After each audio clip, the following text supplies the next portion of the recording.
இருக்கீங்க எல்லாரும்? ஆச்சரியமாக என்னை பார்ப்பீங்க.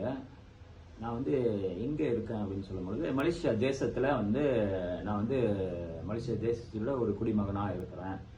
ஜோபாரு ஸ்டேட்டில் வந்து நான் வாசம் பண்ணுகிறேன். சரிங்களா, நான் கல்யாணம் பண்ணிட்டேன். எனக்கு வயசு வந்து 46 வயசாச்சு இந்த வருஷத்தோட. எனக்கு வந்து 3 பிள்ளைகள் இருக்காங்க. இப்போ பிள்ளைகளும் பின்னால் தான் இருக்காங்க, என்னை பார்த்துக்கிட்டு இருக்காங்க. சரிங்களா, என்னோட வீடியோ எல்லாத்தையும் ரெக்கார்ட் பண்ணது அவங்க தான் செஞ்சுக்கிட்டு இருக்காங்க. சரிங்களா, எனக்கு 2 பெண் பிள்ளைகளும் ஒரு ஆண் பிள்ளைகளும் இருக்காங்க. சரிங்களா, எனக்கு மனைவி இருக்காங்க. சரிங்களா, அப்போ வந்து